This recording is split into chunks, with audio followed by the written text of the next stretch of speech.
안녕하십니까. 증시각도TV 시청자 여러분 반갑습니다. 도기 아카데미 회를 거듭할수록 점점 찐팬들이 만들어지는 그런 코너죠. 조금 어려울 수도 있는 그런 코너인데요. 저희가 이제 이런 근원적인 고민들을 하다 보면 이게 결국은 나중에 세상을 보는 눈이 만들어지고 또 세상을 보는 눈이 만들어지면 투자도 더 잘할 수 있다는 게 저희 증시각도기의 생각입니다. 그래서 이런 도기 아카데미 시간을 만들었고요. 자, 도기 아카데미 오늘 홍기빈 글로벌 정치경제연구소 소장님 나오셨습니다. 선생님 어서 오십시오. 네, 안녕하세요. 네, 안녕하십니까. 지난번에 제가 드리기로 했던 책을 못 드렸는데 오늘 이걸 드리려고 해요. 연속 패전론. 일본 사람 있으면 왜 우리는 이 모양 이 꼴인가. 최근에 뭐 일본도 다녀오셨다고 했는데 저희 나이 또래는 정말 격세지감입니다. 저희의 선배 때는 일본은 영원히 따라잡을 수 없는 나라, 한국 입장에서는. 정말 거의 뭐라고 해야 되나. 우리가 무슨 수를 써더라도 일본을 추격할 수는 없다. 일본처럼 대단한 나라는 없다. 이렇게 생각을 했었던 나라였고, 그 다음에 뭐 일제가 최고야. 그리고 그런 생각을 했었고요. 아직도 할아버지들은 한국 사람은 안 돼. 뭐 일본은 조금도 못 따라가. 뭐 이렇게 얘기하시는 분 많은데, 최근에 보면 한국 K-팝 그룹의 그 앨범이나 이런 것들을 살라고 그 가게마다 이렇게 진을 치고 있는 그런, 오히려 역전되는. 그래서 최근에 한국의 이제 학자들이 자꾸 일본과 한국이 이제 역전된다라는 얘기를 많이 했고, 한때 혐한이 굉장히 많았던 일본이 오히려 요즘에는 혐한이 아니고 이제 배우자라는 톤으로까지 바뀌는 그런 문화가 생겼다는데, 일본 갔다 오셔서 아시겠습니다만은 일본 가면 카드도 제대로 결제 안 되는 데가 많잖아요. 그렇죠. 네. 예. 굉장히 동전 많이 써요. 동전. 예. 동전 때문에 무거워서 죽는 줄 알았어요. 예. 지폐도 많이 쓰고 현금이 없으면 안 되고, 어떤 측면에서 막 디지털에서 완전히 후진적으로 바뀌었고, 그다음 뭐 이렇게 만화 천국인 그 나라가 웹툰이 없어가지고, 웹툰은 한국 거 보는 그 많은 컨텐츠와 IP를 가진 쪽에서 그걸 제대로 하지 못하는 그런 아주 이런 신기한 걸 보게 되는데, 지난번 시간에서 이렇게 말씀하셨습니다. 일본의 귀족주의의 산물이 현재의 모습이다. 그러니까 지배 엘리트들이 바뀐 그렇죠. 적이 없다는 말이죠. 그렇죠. 메이지 유신을 통해서 그들이 바뀌어서 여기까지 왔었는데 그 시대가 끝났다. 뭐 이렇게도 볼 수 있을 것 같거든요. 예. 근데 좀 궁금한 게, 지난번 시간에서 말씀하셨습니다만 이게 아마 금융적인 역할이 제대로 안 돌아가서 일본에서 그런 게 아닌가. 왜냐하면 그때 소유분산 기업을 말씀하셨죠. 소유분산 기업, 주인 없는 회사. 그러니까 주인 없는 회사들이 많다 보니까 어떤 결정도 못하고 그냥 흘려보내는, 디지털 변환이 심한 시기에 제대로 적응을 못하는 그런 게 지금 일본이다. 근데 그런 측면에서 보면 금융이 제대로 역할을 못한 거 아닌가. 기업가 정신을 이렇게 발굴시키고 뽑아내고 이랬어야 되는데, 왜냐하면 미국하고 비교를 해보거나 그렇게 보면은요. 그 어떻게 보십니까? 금융이 그 활발하지 못해서 경제가 그 발전하지 못했다 하는 이런 생각에 대해서는요. 예. 그러니까 제가 인상 비평을 하기보다도 90년대하고 2000년대 들어오면서 일본의 그 국가 기구가 어떤 식으로 논의를 겪고 변했는지 조금 말씀을 드릴게요. 지금 말씀하신 대로, 그러니까 미국식 자본주의로 이게 빨리 바꿔야 된다. 금융이 역할을 할 수 있고 자본시장의 역동성을 불어넣고 그다음에 외국 자본도 들어올 수 있게 하고, 외국 자본이 또 일본 기업들을 갖다가 인수합병도 하고 자유롭게 할 수 있도록 해야 된다라고 하는 이런 사람들도 많이 있어요. 그러니까 일본 경제학계에 있는 교수들이 이제 그런 사람, 미국식 경제학을 공부한 사람들이니까. 그다음에 거기서 그 공부를 하고 나온 지금 이제 금융성인데, 거기에 있는 지금 일본 관료들도 그런 그 미국식 경제학의 그 사고에 익숙한 사람들이 많아서 이 사람들이 뭘 했냐면은 그 전에 일본의 이 재무부에 해당한 걸 이제 오구라쇼라고 대장성이라고 그러는데, 이 대장성이라는 말 자체가 이제 풀주면은 큰 창고란 뜻이거든요. 그러니까 옛날 일본 국가의 국가 창고, 그야말로 나라 국간 이런 의미를 가진 건데, 한 90년대 그 후에도 그렇지만은 90년대까지 이 대장성 일본의 재무부라고 하는 게 일본의 어떤 재정뿐만 아니라 금융까지 전부 다 지배하는 엄청나게 파워가 강한 부서였거든요. 근데 이렇게 그 관치금융을 하고 국가 관이 커서야 이게 자본시장이 살아나겠느냐, 금융이 살아나겠느냐. 네. 해가지고 결국 대장성을 폐지합니다. 네. 그래가지고 이제 이게 정부 부서를 바꾸는데 그렇게 해서 90년대 말부터 2000년대 초, 그다음에 그 이후까지 보면은 항상 이제 그 매체라든가 이런 데 보면은 이 금융을 살려야 된다 이런 얘기들 계속 나옵니다. 학자들도 그 얘기 하는데. 근데 막상 보면은 그 목소리가 높은 거에 비해서 그렇게 빨리빨리 움직이느냐 이게 안 움직여요. 네. 그래서 지금 말씀하신 대로 우리가 저번에도 좀 얘기를 했지만은 실제 그런 기업 실무를 보거나 기업 관계를 보거나 영향되는 형태를 보면은 옛날 그 80년대랑 또 이렇게 바뀌긴 바뀌었습니다만 완전히 바뀌었느냐? 네. 아니거든요. 그러니까 이게 뭐라 그럴까? 이게 정치 상태라고 그럴까? 그러니까 소강 상태라고 그럴까? 바꿔야 된다, 바꿔야 된다. 그러니까 고이즈미 총리 옛날에 총리하던 양반인데 그 양반이도 그 얘기를 굉장히 많이 하고서 이걸 강조를 했었는데 아무리 밀어붙여도 안 되는 거예요. 그러다가 이제 2010년대로 넘어왔죠. 그러니까는 금융을 갖다가 어떤 자유화하고 미국하고 비슷한 형태의 그런 금융자본시장으로 개조하려는 시도가 있었고 지금도 진행 중입니다만은 그게 성공을 거뒀다라고 말하기는 힘들 거예요. 네. 그러니까는 거기 일본 같은 경우는 이제 금융이 제대로 도달을 못하거나 또는 금융이 제대로 원활하게 돌아가지 못해서 나라가 정체 상태에 빠졌는데 네. 반대편에 또 이제 금융에 대한 이야기를 할 때 미국을 보면 네. 지금 미국 같은 경우는 금융이 너무 과잉이 아닌가 예. 하는 생각이 좀 많이 듭니다. 그러니까 왜냐하면 요즘 주식시장 보면 변동성도 너무 크고요. 그다음에 모두가 주식시장만 쳐다보고 있는 것 같고 그렇죠. 미국 사람들은 그렇죠. 그리고 뭐 최근에 있었던 일입니다만 디즈니의 CEO가 원래 계속 하려고 했었는데 주가가 떨어지자 바로 교체가 되는 이사회에서 그런 일들이 벌어지고요. 그다음에 이제 이런 부분에 대해서 이제 버핏 같은 사람들은 워런 버핏 같은 사람들은 오히려 약간 비판의 목소리를 내죠. 그러니까는 주인된 의식을 가진 사람이 회사를 경영하는 게 맞다 이런 얘기를 하지. 뭐 이렇게 자기의 이익을 금융적 이익을 챙기거나 그렇게 하려고 경영인들이 움직이기 시작하면은 대리인 문제가 발생하죠. 예, 대리인 문제가 발생하면서 오히려 그 장기적으로 봐서는 기업의 경쟁력이 떨어지고 기업이 깨질 수밖에 없다 이런 얘기를 하거든요. 어떻게 보면 금융을 잘 쓰면 나라도 발전하고 흥하게 되는데 금융을 잘못 쓰면 오히려 주객이 전도되는 그런 흐름들이 보여주는 것 같습니다. 그러니까 그 관계가 그렇게 일률적이지 않고 아주 역동적이고 복잡한데 그 일본 얘기 제가 좀 해드릴게요. 일본이 그 원래부터 이랬던 게 아니에요. 그러니까 어떤 분들 잘못 알고 계신 분들이 있는데 일본 자본주의가 미국 자본주의하고 다른 건 일본의 독특한 문화적 전통 뭐 등등 해서 일본은 원래 이랬다 이렇게 알고 계신 분들이 있는데 그건 아닙니다. 1920년대에 그 경제사가들이 연구한 걸 보면요. 지금 미국 자본주의랑 굉장히 비슷했어요. 일단 1920년대로 가면요. 노동시장에서 연공서열제가 호봉제, 연공서열제가 거의 없었어요. 일본에? 노동시장이 지극히 탄력적이었어요. 그러니까 연공서열제 이런 거 없습니다. 그냥 해고했다가 고용했다가 해고했다가 이렇게 되고요. 두 번째로 금융에 있어가지고도 뭐 관치금융 이런 거 없고요. 은행이 몇 개였냐면은 그때 몇백 개였었어요. 은행이 만들어졌다, 없어졌다, 만들어졌다, 없어졌다 하고 주식 시장이 굉장히 큰 역할을 했었어요. 그리고 그 당시에도 일본 재벌이 있었는데 일본 재벌이 그 기업들을 지배하는 방식이 주식 시장을 통해서였습니다. 지주회사를 만들어 가지고 그러니까 미쯔이나 야스다나 미쯔비시나 그 당시 있었던 재벌들인데 그 가문이 맨 위에 지주회사를 만들어가지고, 그거를 그 주식을 소유하는 형태로 아래 그 자회사들, 손자회사들 이렇게 쭉 다 지배를 했었어요. 그래서 이 굴러가는 논리가 지극히 금융적인 수익성의 논리로 이게 자본주의가 굴러갔던 게 20년대였었어요. 근데 왜 이렇게 바뀌었냐? 궁금하시죠? 네네, 궁금합니다. 군부가 바꿔놨습니다. 그걸. 군부? 일본 군부가 등장을 합니다. 20년 이후로? 30년대.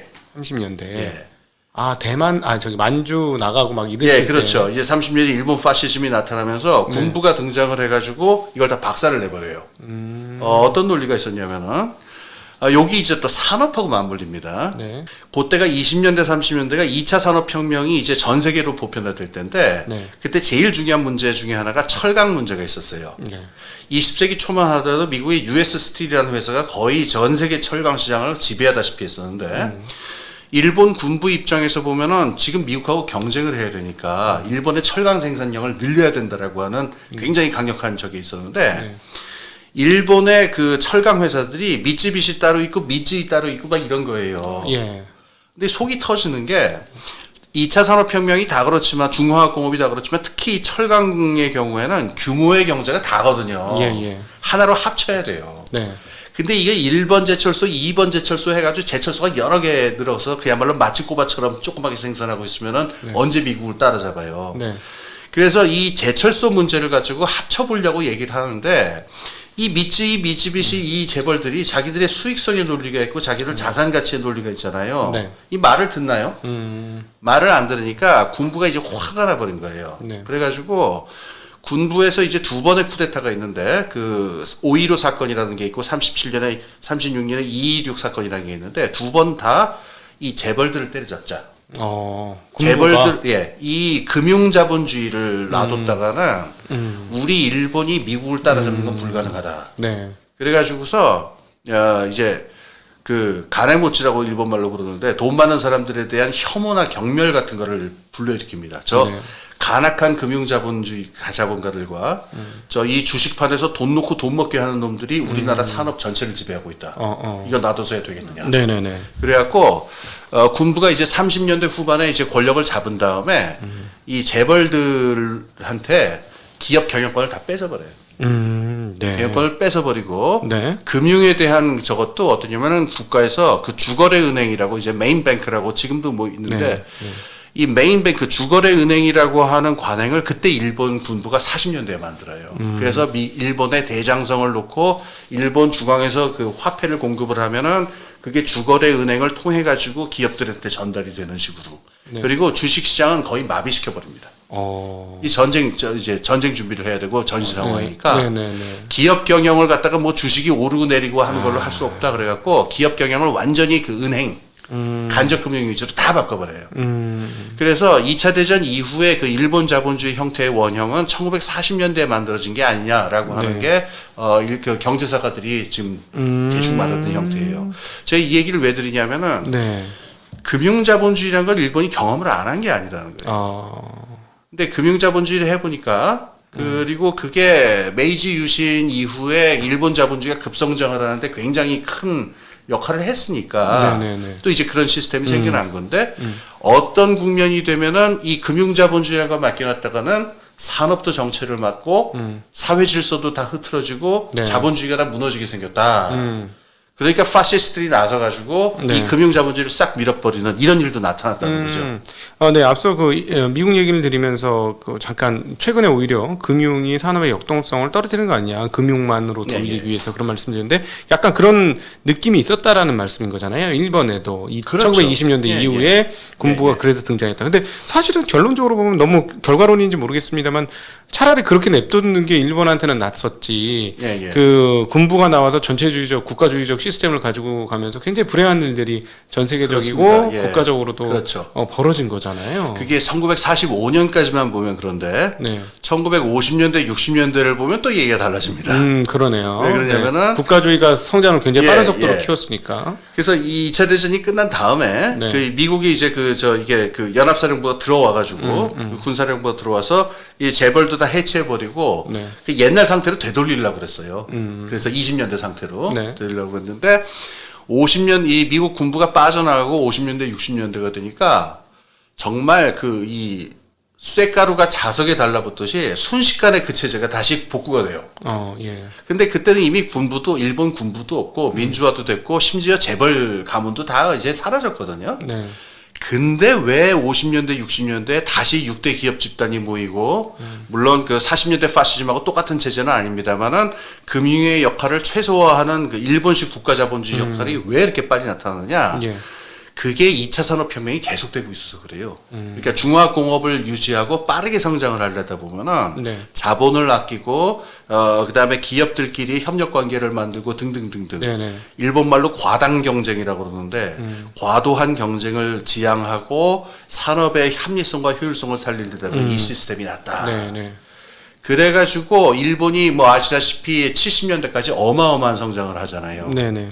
그러니까 제가 뭐 이거를 갖다가 찬양하거나 뭐 이럴 생각은 전혀 없는데 어떤 역사적인 국면을 보자면은 그 금융이 어떤 역할을 하던 시기가 있었고 어떤 때가 되면은 금융이 아니라 금융 이외의 방법으로 하는 게 산업에 더 효율적일 수 있다. 네. 그래서 고시대 일본을 갖다가 이제 경제사학자들은 이게 슌페터적 국가다 이렇게 또 얘기하는데 잘 아시다시피 슌페터라는 사람이 혁신을 얘기한 사람이고 네. 혁신이 계속 벌어지는 산업 국가다라는 의미로 그 한 적이 있었던 거죠. 네. 지금 근데 얘기를 듣다 보니까 머릿속에서 정리되는 내용이 뭐냐면 2차 산업혁명 일컬어 대량 생산의 시대. 이렇게 그렇죠. 중화공업의 시대. 예, 그렇죠. 그러면 대량 결국은 2차 산업혁명과 대량 생산의 시대는 국가주의와 전체주의적 그런 이데올로기적 경제체제 예.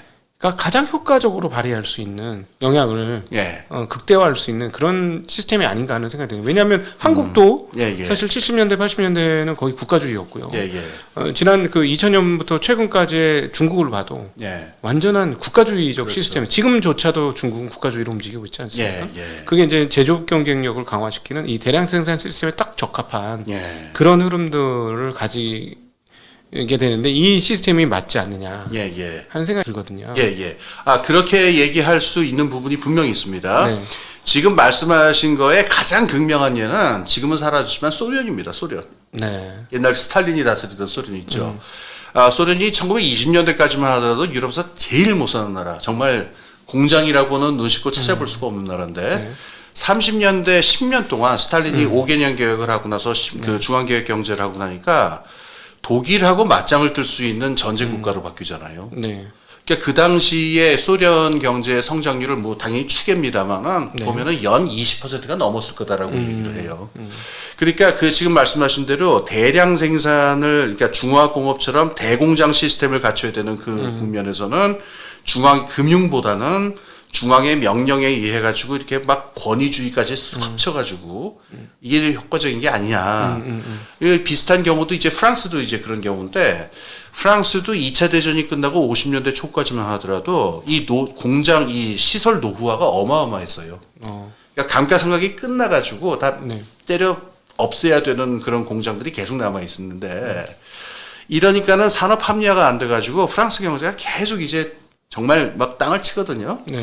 50년대 말에 드골이 나타나가지고 이른바 이제 프랑스 말로 디리기즘이라고 그러는데 이제부터 국가가 지도해가지고 산업을 몽땅 합리화하겠다라고 해가지고 60년대에 급속하게 다시 산업을 현대화하는 이런 일들이 있었으니까 대공장 시스템을 갖추는 데 있어 갖고는 그런 어떤 중앙 집권적인 그런 중앙 계획이 가미된 그런 식의 자본주의가 더 유리하다 이렇게 하는 얘기도 분명히 성립이 되죠. 근데 또 반면에 보면 예. 지금 최근에 이제 일본을 보면 그렇습니다만 그 시스템이 이제 한계에 다다른 느낌이 들고 예, 예. 반면에 최근 한 3, 40년간의 흐름을 보면 미국에서는 혁신 기업들이 계속해서 나왔거든요. 예, 예. 그러니까 민간 주도의 그런 흐름이었고 또 금융에 의한 예. 확실히 뭐 애플도 그렇고 최근에 빅테크 기업들은 뒤에서 자금되는 사람이 없었으면 이렇게 단기간에 이렇게 빠르게 성장할 수는 불가능했다고 보거든요. 그렇죠. 뭐 메타도 예. 그렇고 다 예. 그런데 그러면은 그 대량 생산 시스템은 국가에서 끌고 가는 게 더 좋을 수도 있는데 그럼 그 이후에 따른 민간과 금융이 결합해서 돌아가는 게 훨씬 더 효율적인 시스템 아니냐. 그러면 한국은 지금 그게 필요한 게 아닌가 예, 예. 하는 생각이 드는데 거기는 어떻게 예, 생각하십니까? 이제 그렇게 말씀하실 수도 있을 것 같아요. 그런데 지금 미국 얘기가 나왔으니까 네. 제가 아까 그 뭐 이렇게 말하자면 소련이나 프랑스 같은 그런 말도 성립할 수 있다는 말씀드렸잖아요. 네네. 제가 왜 제한적으로 말씀드렸냐면은 이거에 대한 굉장히 강력한 반대가 있는데 미국이 기해요. 미국은 국가가 전혀 끼어들지 않고도 2차 산업혁명을 가장 처음으로 가장 성공적으로 완수한 나라거든요. 금융의 힘으로. 그러네요. 금융의 예. 힘으로. 네. 그러니까 미국의 경우를 좀 말씀을 드릴게요. 네. 미국은 이제 산업화가 본격적으로 시작된 게 남북전쟁이 끝난 다음인데, 그러니까 1870년대부터인데, 그때가 이른바 2차 산업혁명 그 중화공업과 대량 생산 시스템이 이제 초기적으로 나타나는 때예요. 이제 그 철강에서 베스메 공법이 나타나고 내연기관이 발명되고 등등 하는 때인데, 이때부터 미국에서 그 락커펠러라든가 모건이라든가 그다음에 카네기라든가 이런 네. 사람들 이른바 그 로버 베런이라고 그러죠. 날강도 귀족들이라고 그러는 대자본가들이 나타났는데 역사상 가장 부자였던 사람이죠. 그렇죠. 역사적으로 따르면 이분들보다 지금 뭐 모스크바 돈이 많다고 하잖아요. 이분들보다 많지 않았을 것 같습니다. 예. 그러니까 이 사람들이 그러니까 미국은 산업화가 2차 산업혁명부터 시작됐다고 해도 과언이 아니거든요. 그러니까 대공장을 지으면서부터 피츠버그, 시카고부터 시작된 거예요, 사실은 산업화가. 근데 여기서 미국 국가가 무슨 역할을 했겠어요? 그 당시 미국 국가라고 하는 거는 그 타락한 정치가들이 막 그냥 우왕좌왕 하는 데 불과하지 연방 정부의 힘도 별로 없었거든요. 그 루즈벨트 전이니까. 이걸 다 누가 했냐면은 지금 말씀드린 락커펠러라든가 모건이라든가 이런 사람들이 자금을 어디서 다 동원을 했냐면 다 주식시장, 자본시장에서 동원을 해요. 네. 이 과정에서 이제 우리가 지금은 불법이 됐습니다만은 뭐 그 내부자 거래라든가 뭐 급기야 뭐 물타기 증자라든가 온갖 금융 기업법의 혁신들이 벌어지면서 네. 제가 그 책을 지금 번역하고 있는데 그 로버 베런이라는 고전이 있어요. 그 책 나중에 다음에 한번 보세요. 네네. 그러니까 미국은 다시 말해서 그 모건이나 그 락커펠러 같은 경우를 보면 알 수 있듯이 국가의 힘을 빌지 않고 순전히 자본시장의 힘만으로도 20세기 초에 미국을 따라올 만한 산업 국가는 없었거든요. 네네. 그러니까 대량 생산 중화공업 체제라고 하더라도 자본시장이라고 해서 그걸 못하는 법이 없어요. 그 물론 여기서 1930년대 이제 루즈벨트 때로 들어가면은 여기서도 금융이 너무 과하다. 금융의 권력이 너무 강하기 때문에 네. 이제 모건, JP 모건도 해체해야 되고, 네. 그다음에 그 저희 투자은행 그 상업은행도 분리해야 되고, 증권감독위원회도 만들어야 되고 등등 해가지고 금융에 대한 일정한 억압을 가하는 조치가 30년대부터 한 80년대까지 한 50년 계속이 되죠. 글래스 스티글법이라고 글래스 표현한. 스티글법, 예, 예. 그렇죠. 33년에. 그러니까는 미국도 그게 있긴 있었습니다만은 우리가 부인할 수 없는 거는 그 대공장 시스템이라고 해서 산업화라고 해서 꼭 무슨 국가가 명령을 해야 되냐? 금융도 할 수 있어요. 자본시장도 할 수 있습니다. 그렇군요. 네. 그리고 이 과정에서 그 미국은 다른 나라가 도저히 따라올 수 없는 엄청난 그 자산을 하나 가지게 되는데요. 저는 개인적으로 미국이라는 나라가 가진 가장 큰 경쟁력은요. 자본시장이라고 생각해요. 자본시장에서 우리가 뭔가를 밸류에이션을 한다 그러면은 네. 별의별 정보를 다 봐야 되고 이걸 어떤 프로시저로 할 거냐 그다음에 공인회계 시스템은 어떻게 할 거냐 등등 네. 해가지고 이게 주먹구구로 해서 되는 일이 아니잖아요. 그렇죠.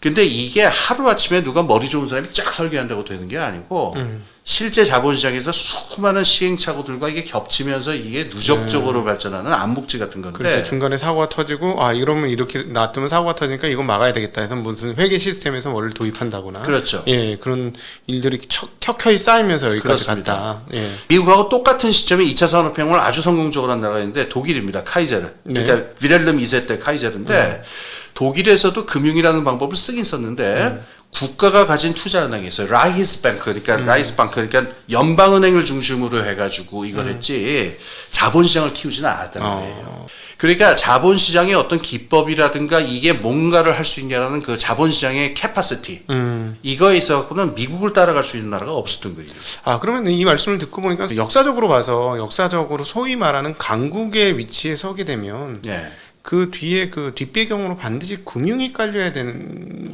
당연하죠. 그 바로 앞단에 영국도 시티라는 금융가가 당연하죠. 있으면서 그렇게 됐고, 그럼요. 또 네덜란드가 그렇게 발전했던 건 최초의 그 주식시장이 열리고 예. 그 자본시장이 열렸기 때문에 그런 예. 네덜란드도 강했던 것이고. 그 전으로 가도 마찬가지인데 그 전으로. 그 전에 뭐 14세기에 플로렌스, 피렌체라든가 네네. 베네치아라든가 이런 데 있죠. 이탈리아. 네. 여기에다 하이파이낸스니까는 큰손 금융이라고 그러는데 그 당시 신성 로마 제국 황제든 심지어 교황이든 큰 돈을 동원하지 않고서 전쟁이나 권력을 추진할 수는 없었어요. 그러니까는 항상 그 금융을 어떻게 조절할 수 있느냐가 권력의 가장 중요한 적이 되죠. 예. 저희 채널에서 이런 말씀을 드려야 되는지 모르겠습니다만 저희도 이제 금융을 하는 곳이긴 한데 금융을 해보면 금융은 모든 걸 획일화하는 능력이 있는 것 같습니다. 예. 그게 말씀하신 어떤 측면에서 보면 밸류에이션이죠. 밸류에이션, 숫자로 모든 것을 밸류에이션해서 하나의 기준으로 모든 걸 판단할 수 있게 만들어주는 거잖아요. 예. 숫자로서 얘가 어떤 애인지를 판단해 주는 거죠. 얘가 예. 빨간색일 수도 있고 파란색일 수도 있고 노란색일 수도 예, 있는데 그걸 숫자 밸류에이션을 통해서 요런 애야 예. 라고 표준화 시켜주는 거잖아요. 예, 그렇죠. 밸류에이션이라는 게. 그렇죠. 그러니까 이렇게 되니까 뭐 어떤 일이 벌어지냐면 산업적인 발전이나 이런 것들은 분명히 되는데 몰개성화되고 예. 그러니까는 몰 인격적이 되고 예. 이런 일들이 이제 금융에서는 이루어지는 게 아닌가 예. 하는 생각도 굉장히 많이 들거든요. 예. 예. 그 회의가 드세요? 아니면은 그걸 보면 그런 지금 묘사한 걸 하신 말씀을 보면 이게 좀 문제가 있는 게 아닌가 이런 생각도 하실 때가 있으세요? 저는 이제 개인적으로 인문학을 했기 때문에 예. 사람은 사람으로서 존재해야 하고 예. 그리고 사람이 살아갈 수 있는 터전에는 뭐 밸류에이션 할 수 있는 게 여러 개가 있다. 사람이 몰릴 수 있는 마지막은 사람은 사람이다. 예. 라는 거거든요. 근데 이제 자꾸 금융에서 보면 이 사람도 자꾸 밸류에이션을 한단 말이죠.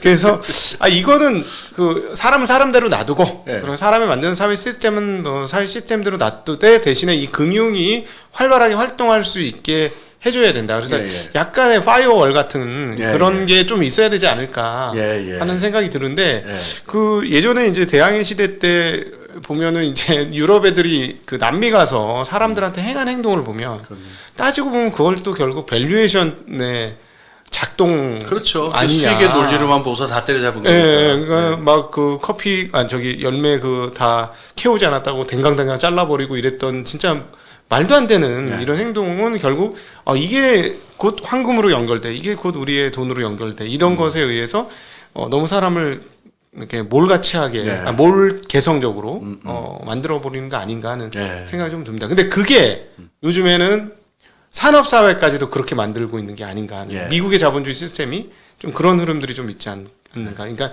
자사주 매입 소각해서 주가 올리는 건 좋은데 저희는 한국에는 오히려 필요해요. 그게 왜냐하면 대주주와 주주 간의 평등권을 위해서 오히려 그게 좀 필요한데 우리는 이게 대주주와 주주가 원래 평등한데 주주라는 건 평등한 입장인데 불평등해져 있거든요. 그러니까 그거는 이제 고쳐야 되는 거 맞는 것 같은데 한국은 그렇다고 이제 자본을 위해서 모든 것들이 일하게 만들면 진정한 혁신이 나올 수 있느냐.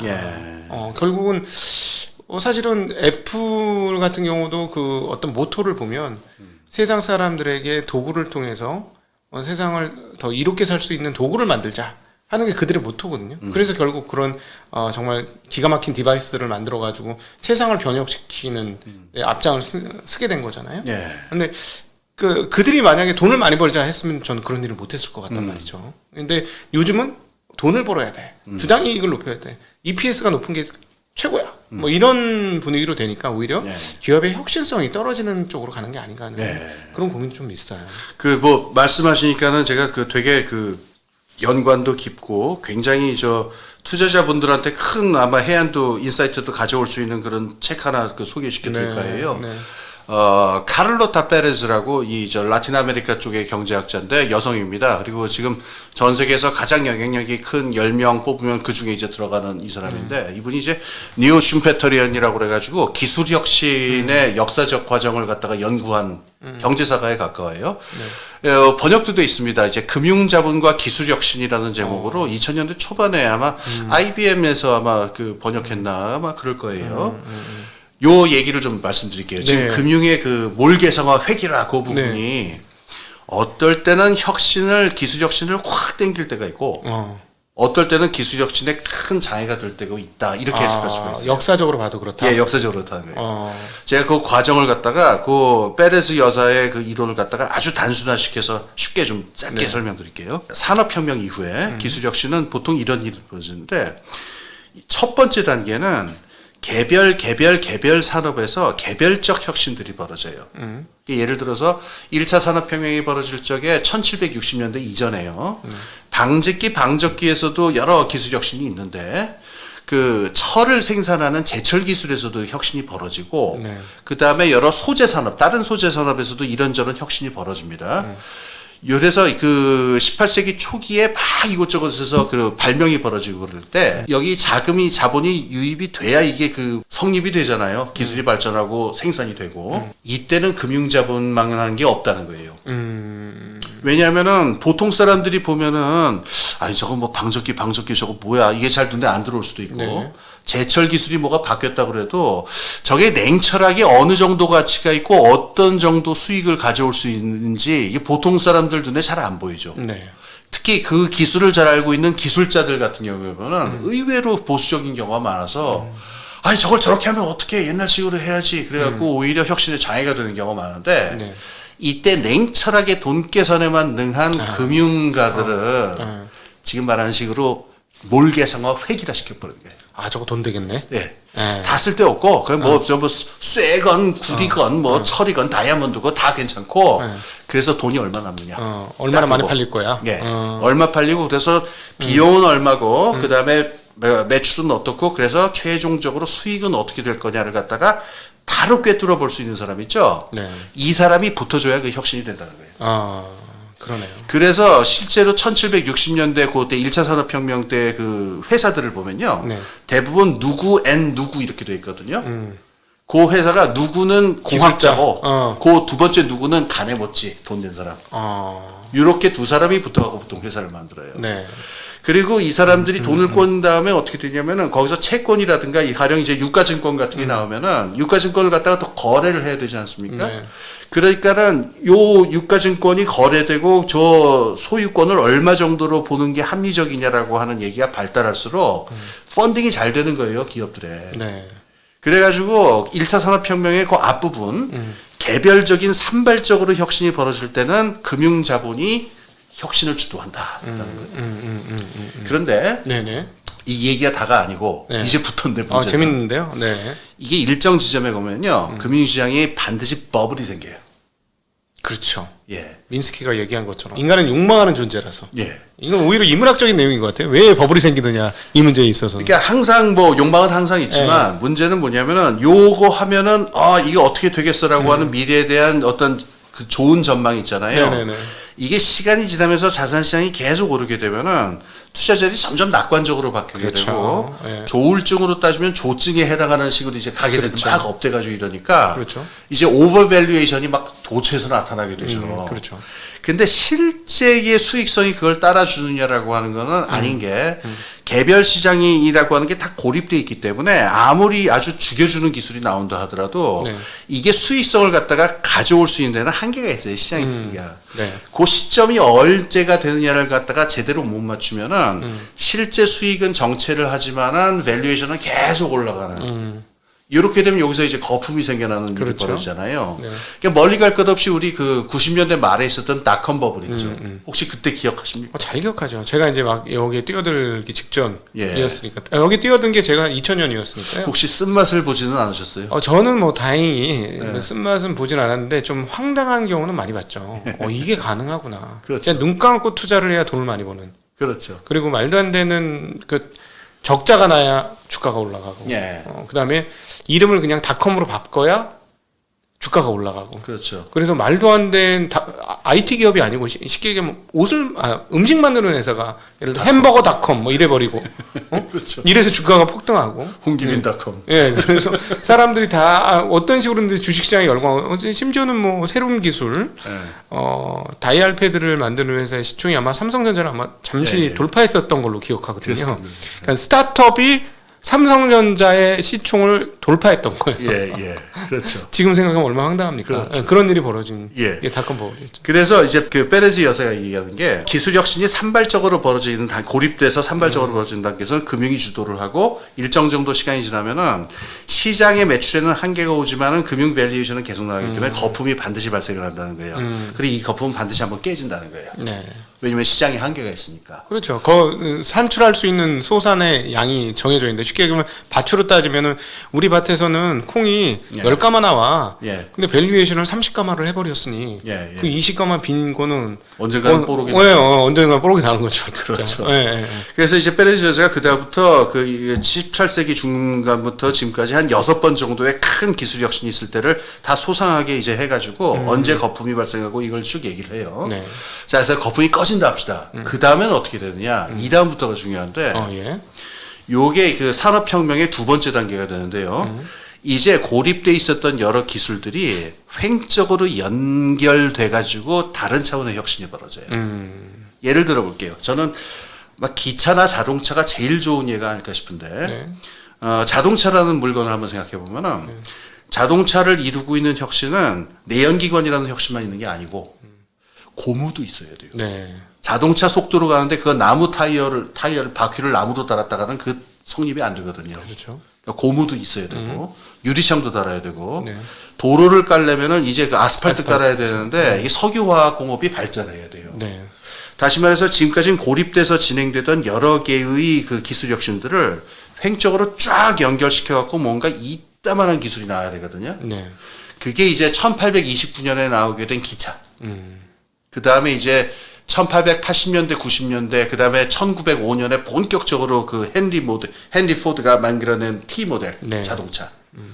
요런 것들이 나오게 되면서 시장이 폭발적으로 늘면서 그 다음 혁신 단계로 넘어가는데 네. 요 두 번째 단계는 금융이 주도할 수가 없다는 거예요. 왜냐하면은 여러 개의 시장을 합쳐야 되는데 이거는 사회제도가 바뀌어야 되고 그렇죠. 가령 자동차의 경우도 그런데요. 헨리 포드가 자동차 아무리 잘 만들면 뭐합니까? 도로가 안 깔려 있으면 그렇죠. 꽝이죠. 그래서 미국 사회도 본격적으로 자동차로 바뀌게 된 거는 2차 대전 끝나고 나서 전국 도속도로를 깔면서 그렇게 된 거예요. 네. 근데 이건 국가가 결정해야 되는 일이란 말이에요. 네. 여기서부터는 전 사회가 하나로 합쳐지면서 대규모 혁신으로 넘어가기 때문에 금융이 주도할 수가 없고 여기서부터는 오히려 금융이 모든 것을 갖다가 아까 말씀드린 대로 획일적으로 보고 다 숫자로만 바꾸잖아요. 네. 그럼 이걸 횡적으로 연결했을 때 어떤 어마어마한 가능성이 나타날 것인가에 대해서 이게 사실 밸류에이션이 잘 안 되죠. 그렇죠. 그래서 전형적인 게 이제 기차 그 처음에 나타났을 적에 그 버블이 여러 번 터지거든요. 기차 보면 여러 번 있었죠. 여러 번 미국에서. 터지죠. 네. 예. 그것 때문에 보면 난리가 나고 영국에서도 그랬는데 뭐 난리가 나고 서로 이 돈 불고 그랬는데 웬걸 해보니까 실제로 해보니까는 그게 그렇게 되지 않아서 버블 한번 터지고 그러니까 네. 이 기차라든가 고속도로를 깔아서 자동차 사회로 넘어간다든가 하는 이런 혁신은 아 이건 금융의 보수성하고 금융의 한계가 있구나. 요 단계가 되면은 사회 전체가 하나로 돼서 어떤 그 사회 전체 차원의 혁신 단계로 넘어가게 되는 거예요. 네. 그럼 여기서부터는 그 금융보다도 국가 그다음에 기업 조직, 그다음에 노조의 어떤 노조도 때로는 결합이 되고 그래서 사회 전체가 모습을 바꿔야 되는 단계가 된다. 이런 얘기를 하죠. 요거는 이제 투자의 문법으로 좀 해석을 좀 해드리면 이게 무슨 말이냐면 정부 정책이 매우 중요하다. 정부 그렇죠. 정책이 돈의 길을 터주기 때문에 그 정부 정책에 의해서 돈의 물길이 어떻게 나오는지를 보고 그 길목을 잘 지키고 있어야 투자에 성공할 수 있다. 최근에가 2차 전지가 대표적인 네. 예인 거죠. 네. 미국에서 이제 사실은 한국이 이렇게까지 터질 줄이야. 사실 한국의 셀업체들은 망하기 직전이었습니다. 자동차 배터리 만들어서 망할 뻔했어요. 다른 거 휴대폰 배터리 만들어서 생존하는 거였지. 네. 자동차 배터리는 하나도 남지 않는 거예요. 예, 그런데 에너지 정책이 변화됐고 네. 또 하나 최근에 한국은 따지고 보면 이거죠. 미국 덕분에 한국의 2차 전지가 살은 거죠. 규모 면이나 그다음에 뒷 배경으로 갖고 있는 시장 규모 이런 것들을 다 감안했을 때 우리가 중국을 이기는 정말 쉽지 않습니다. 예. 그리고 그 밑단의 소재를 원료를 만드는 게 굉장히 어렵고 진짜 3D 직업이기 때문에 한국에서 그거를 잘 해내기는 어려운데 그건 다 지금 중국에서 해내고 있거든요. 그러니까 중국이 일괄 생산 시스템을 다 갖추고 있기 때문에 2차 전지는 누구보다 강력한 국가가 될 수밖에 없었는데 이건 이제 미국이 막았잖아요. 그렇죠. 예, 미국이 막아서 중국의 진출을 딱 장애물을 놓고 나니까 그 공간은 2차 전지에 관련된 공간은 살아있는데 쟤네가 막혔으니 우리나라가 이제 흥하게 되는 예. 건데 그것도 결국 정책 수혜로 여기까지 온 거다. 전기차 또 보조금을 줬기 때문에 그런 것이고 예. 뭐 이렇게 따라가면 그래서 하신 말씀을 다시 해석해 보면 정부 정책이 어떻게 가는지가 투자에 있어서 되게 중요하다. 돈을 그러니까 받는 데. 그 예를 아마 지금의 상황에서 가장 그 첨예한 그 제품 중에 하나가 아마 자율주행차일 거예요. 우리 자율주행차를 잠깐 생각해 볼 필요가 있는데 맞아요. 저도 그렇게 이게 한두 가지의 혁신이 합쳐진 물건이 아니거든요. 마지막으로는 국가가 결정해줘야 돼요. 그렇죠. 제가 보기엔. 뭐 데이터에다가 인공지능에다가 거기다가 엔진에다가 뭐 저도 뭐 전문가가 아니까 모르는데 무수히 많은 기술 혁신이 횡적으로 그렇죠. 되는 거고. 네. 그다음에 이걸 한번 생각해 보세요. 전기 자율주행차가 굴러가는 사회는요. 지금 같은 사회가 아니에요. 그러니까 주차장이 없어질 수 있고. 그럼 주차장 없어진 공간은 다 뭘 세울 거냐? 네. 그 다음에 곳곳에 저 충전 시스템이 있어야 되고, 네. 그 다음에 교통 데이터를 다 중앙에서 관리해가지고 뿌리는 네. 이 시스템이 있어 등등이니까, 이런 변화를 자본시장이 주도한다? 이게 가능할까라고 하는 거예요. 이거를 옛날에 그러니까 역사상 가장 힘이 셌던 자본시장의 거물은 아마 JP 모건일 텐데. 그러겠죠. 그 시대에 상대적으로 봤을 때. JP 모건이라고 하더라도 이 정도의 사회 변화를 만들 사회 권력이 있었을 것이냐.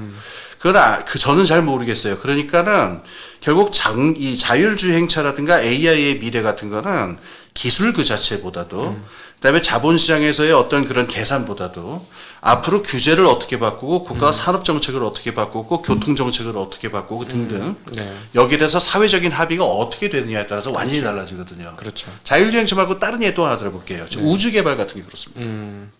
우주 개발 같은 게 이게 들어보면 굉장히 허황되고 이런데 괜히 잘못 투자했다가 돈 날리기 십상인데 예.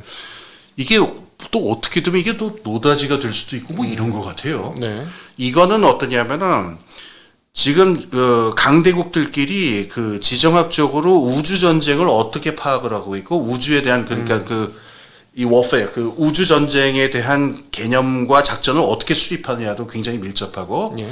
그다음에 달이라든가 화성 나라를 갖다가 어떻게 자원을 가져올 것이냐에 대해서 국가가 어떤 정책을 하고 이런 거에 따라 완전히 달라지게 되는 거잖아요.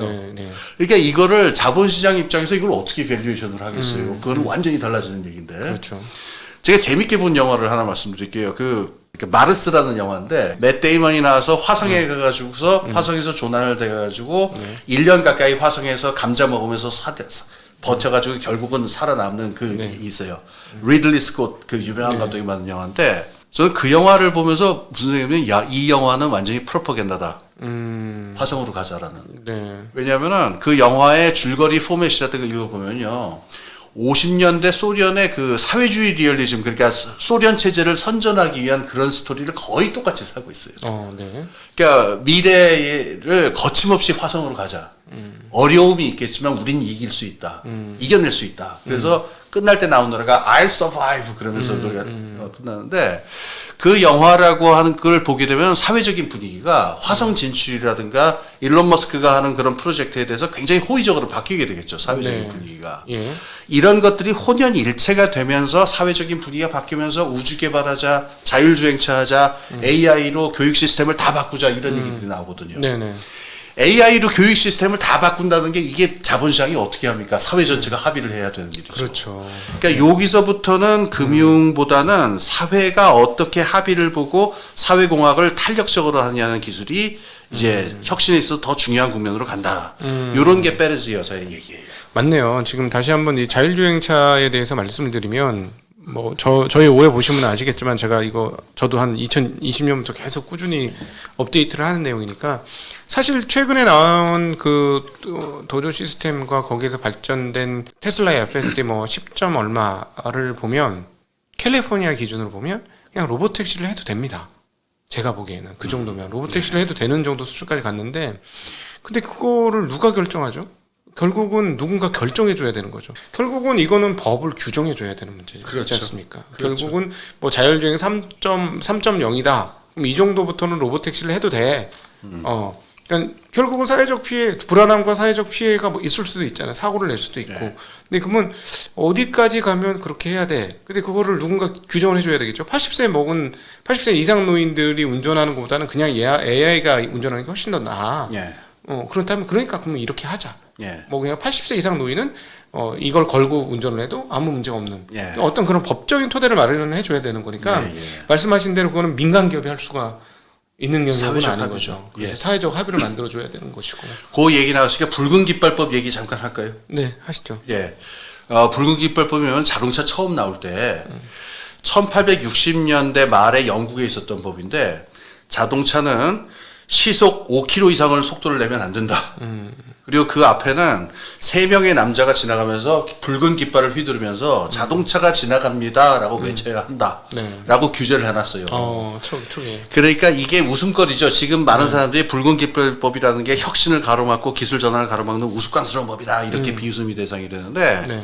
그렇게 볼 일은 아니에요. 실제 그 상황에 가면은 다 그 법이 있을 이유가 있었던 거예요.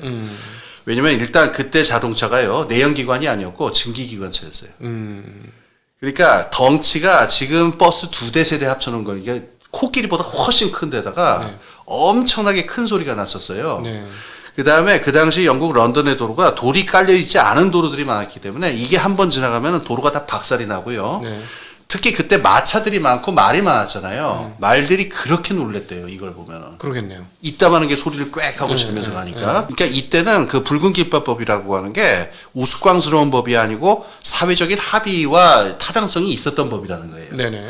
근데 이게 진짜 우스꽝스러운 법이 되는 때가 있었는데 1880년대에 그래서 자동차 산업이나 이쪽에서 무슨 노력을 했냐면은 도로도 깔고 내연기관이 됐으니까 이제 소리도 안 나고 덩치도 작아지고 네. 그러니까 사람들이 걱정하는 그런 요소를 거의 다 해결을 했단 말이에요. 네.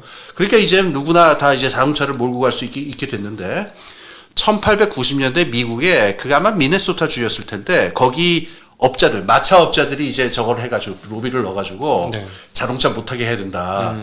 그래서 무슨 법이 통과가 됐었냐면은 상하원에서 자동차가 지나가다가 행인이 나타나면은 자동차는 즉시 멈추고 네.